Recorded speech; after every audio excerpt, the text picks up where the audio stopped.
بلکہ اہل سنت کی کتابیں بڑی پڑی ہیں۔ جب مولا حسن علیہ السلام کا ان کی شہادت ہوئی، ان کی جب تدفین ہونے لگی تو حضور علیہ السلام کے ساتھ کرنا چاہتے تھے مولا حسین بادشاہ سرکار، اور ام المومنین حضرت عائشہ صدیقہ سے پوچھا گیا جا، انہوں نے کہا نہیں یہ جگہ میں نے اپنے لیے رکھی ہوئی ہے، بڑی خاص بات ہے بچوں سے کتاب نے، یہ جگہ میرے اپنے لیے، میں اجازت ہی نہیں دوں گی۔ ان کو دفن نہیں ہونے دیا، بلکہ مروان بن حکم لعنتی نے اپنے پورے ساتھیوں سمیت مولا حسن بادشاہ سرکار کے جنازے پہ تیروں کا می برسایا۔ یارو جن کا حق ہی نہیں بنتا، نبی کی وراثت ہی نہیں ہوتی، تو یہ کیسے بن گئے؟ جب نبی کی وراثت تقسیم نہیں ہوتی، ذرا عدل کے ساتھ فیصلہ کیجئے گا۔ جو آگے الفاظ ہے نا بخاری میں مسلم میں، جب بی بی نے دلائل دیے، جب بات قبول نہ کی گئی تو پھر الفاظ آگے بخاری میں مسلم میں مسند احمد بن حنبل فہاجرت فغاضب، کہ پاک سیدہ پھر غضبناک ہو گئی، ناراض ہو گئی، خفا ہو گئی، تعلق توڑ لیا، لا تکلمہ حتی ماتت، یہاں تک جب تک پاک سیدہ ظاہراً حیات رہی حضرت ابوبکر سے کلام بھی نہیں کیا، اور رات کے اندھیرے میں وصیت کی مولا علی علیہ السلام کو، بخاری پڑھ رہا ہوں یار، کہ رات کی تاریکی میں پاک سیدہ کی نماز جنازہ مولا علی علیہ السلام نے پڑھائی۔ ایک روایت میں پیچھے 7 لوگ تھے، ایک میں 6 لوگ تھے، ایک میں 8 لوگ تھے، ایک میں 11 لوگ تھے، اور حضرت ابوبکر اور حضرت عمر کو خبر تک نہ دی۔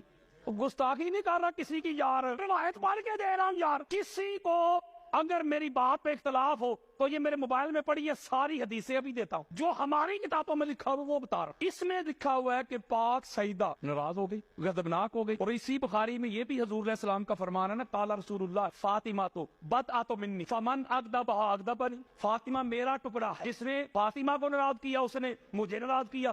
اور ایک اور روایت جس کو امام حاکم المستدرک میں لے کے آئے، امام احمد بن حنبل نے بھی لیا، آقا علیہ الصلوۃ والسلام نے فرمایا کہ ان اللہ یغضب لغضبک ویرضا لرضاک، اے بیٹی فاطمہ جس سے تو ناراض ہوتی ہے، جس سے تو غضبناک ہوتی ہے، اس سے اللہ ناراض ہوتا ہے، اور جس سے تو راضی ہوتی ہے اس سے اللہ راضی ہوگا۔ جس سے اللہ راضی ہو وہ کون ہوتا ہے؟ رضی اللہ۔ فرض کریں مجھ سے اللہ راضی ہے، میں رضی اللہ، بھائی سے اللہ راضی ہے، یہ رضی اللہ ہے۔ اس کو رضی اللہ کہنا ہے تو رضی اللہ کہنے سے پہلے، لکھنے سے پہلے پڑھ مار لیا کر، اگر تو اس رضی اللہ پہ بطول راضی ہے تو وہ رضی اللہ ہے، اگر بطول راضی نہیں تو رضی اللہ نہیں، لعنت اللہ۔ میں کسی رضی اللہ کا نام ہی نہیں لے رہا یار، وہ شریعت دے رہا ہوں۔ حضور نے فرمایا جس سے فاطمہ راضی ہو میں راضی، جس سے فاطمہ ناراض میں ناراض، اور آگے کہا کہ کچھ لوگ ایسے بھی ہوں گے جو توحید کی بات کریں گے۔ وہ اللہ کافی والوں، اللہ کافی والوں کو حضور نے کہا پھر سنو، اللہ بھی اس سے راضی ہے جس سے بطول راضی ہے۔ یہ چونکہ روایات ہماری کتابوں میں ہے نا، اہل سنت میں کہا جاتا ہے کہ قرآن کے بعد بخاری ہے، بڑے سے بڑا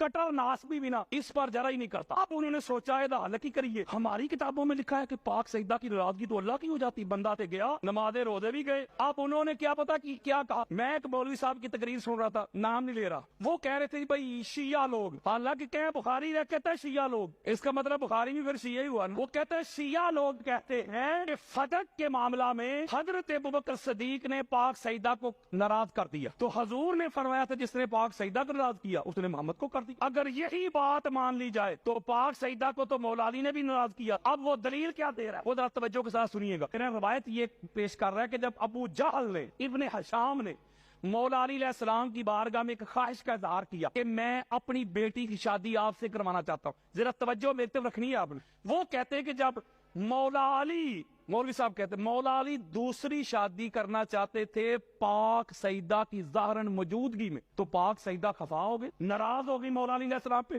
اپنے بابا جان کے گھر چلی گئی، اور حضور علیہ السلام نے بڑا ایک جلالی خطبہ دی کہ رسول اللہ کی بیٹی اور دشمن رسول کی بیٹی ایک جگہ پہ اکٹھی جمع نہیں ہو سکتی، لہذا وہ کہتے ہیں کہ مولا علی علیہ السلام نے بھی تو پاک سیدہ کو ناراض کیا۔ توجہ کے ساتھ یہ نقطہ سمجھے، جواب دینے لگا۔ قرآن کا فیصلہ ہے، کیا ایمان والا کرو شادیاں 2 2 3 3 4 4 اگر تم افورڈ کر سکتے ہو، یہ شریعت ہے کہ نہیں؟ قرآن کہتا ہے کہ کرو۔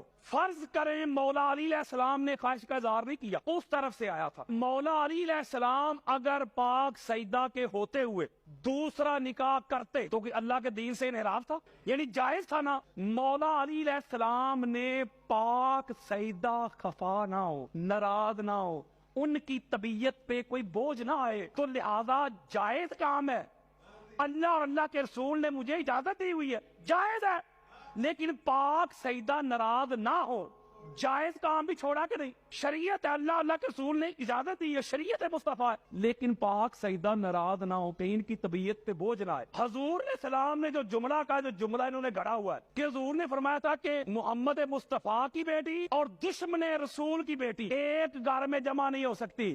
میں ایک سوال پوچھتا ہوں اسی ملا سے، بتا ابو سفیان کی بیٹی محمد کے ساتھ گھر میں رہی ہے کہ نہیں؟ اور جب وہ حضور کے گھر آئی ہیں اس وقت انہوں نے کلمہ نہیں پڑھا، انہوں نے کلمہ پڑھا ہے آپ کے فتح مکہ پہ، وہ بھی طلقاء ہیں، وہ صحابی نہیں، یعنی جو ڈیزرو کرتا ہو سزا، لیکن حضور چونکہ رحمت للعالمین ہے، وہ اپنی رحمت کی وجہ سے کر دے معاف، آزاد۔ طلقاء طلیق کی جمع آزاد کیے ہوئے لوگ۔ اہل سنت کی کتابیں بری پڑی ہیں کہ جب فتح مکہ ہوا حضور علیہ السلام کعبہ میں بتوں کو پاک کر رہے تھے، نکال رہے تھے بتوں کو، تو دل میں ابو سفیان سوچ رہا تھا کاش میرے پاس اور لشکر ہوتا، میں دوبارہ محمد سے لڑائی کرتا، دل میں سوچ رہا تھا۔ حضور قریب پہنچے، اہل سنت کی 200 کتابیں بھی دکھاتا ہوں، حضور نے ایسے اس کے سینے پہ ہاتھ مار کر اللہ پھر تجھے ذلیل کرتا۔ ایک جملہ کہتا ہوں کہ رسول اللہ کے گھر میں دشمن رسول کی بیٹی آئی ہے کہ نہیں، تو لہذا یہ بات بھی مولوی صاحب کے منہ پہ آئی۔ میں ایک جملہ کہتا ہوں، پاک سیدہ مولا علی سے ناراض تب ہوتی جب مولا علی علیہ السلام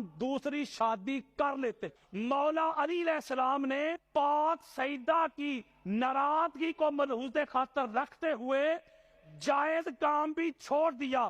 چلو مولوی جی ہم تیری مان لیتے ہیں بن فرض، حالانکہ قرآن کے خلاف ہے، چلو وقتی طور پہ میں تیری بات مان لیتا ہوں کہ بی بی کا حق نہیں بنتا تھا، یہ کام شریعت کے خلاف تھا، حضرت ابوبکر اگر کرتے تو حق نہیں بنتا تھا۔ حضرت علی وہ ہیں جو پاک سیدہ کی ناراضگی کی خاطر جائز کام بھی ترک کر دے۔ اگر حضرت ابوبکر کو اتنا خدشہ ہوتا کہ پاک سیدہ کی ناراضگی رسول اللہ کی ہے، اللہ کی ہے، میرا کچھ نہیں بچے گا، تو پھر بے شک وہ جائز بھی تھا۔ کہتے بی بی آپ آ گئی ہیں، ابوبکر خالی نہیں لٹا سکتا، لہذا یہ آپ کا چورن ادھر بکنے والا نہیں۔ وہ کہتے جو ٹھیک ہے جی مان لیتے۔ حضرت ابوبکر صدیق نے فتق نہیں دیا، حضرت عمر نے بھی فتق نہیں دیا، حضرت عثمان نے بھی فتق نہیں دیا، تو جب حضرت علی خلیفہ بنے تو انہوں نے بھی تو نہیں نہ دیا۔ جو قانون پہلے 3 خلافات پہ آپ لگاتے ہیں وہی مولا علی پہ لگے۔ اب اس کا جواب سنیں، مولا علی علیہ السلام کی جو ظاہراً خلافت ملی ہے 4تھے نمبر پہ، پہلے دن سے لے کے شہادت تک کوئی ایک دن ایسا نہیں گزرا مولا کی خلافت میں جس میں کوئی سکون کا سانس ملا، سوکھ کا سانس ملا۔ بڑے لوگ ادھر بیعت کر کے گئے، بصرہ جا کے بیعت توڑ دی، ادھر ساتھ دینے کا وعدہ کر کے گئے، ادھر ایک لشکر تیار کر کے مولا کے سامنے آ، جنگ جمل ہوئی، صفین ہوئی، نہروان ہوئی، کبھی کوفہ پہ حملہ ہو رہا ہے، کبھی بصرہ پہ حملہ ہو رہا ہے، کبھی ادھر شورشیں شروع ہو گئی ہیں، کہیں ادھر ہو رہے ہیں، کہیں شام میں نئی حکومت کا اعلان ہو رہا ہے۔ مجھے بتائیں ایسے حالات مولا علی علیہ السلام اگر یہ فیصلہ کرتے تو آج مولوی نے یہ کہنا تھا لو جی خود سخی تھے اتنے بڑے، آتے ہی پہلے اپنا صدق لے لیا۔ مسئلہ کھجوروں کا نہیں تھا، مسئلہ عزت ناموس مصطفیٰ کا تھا۔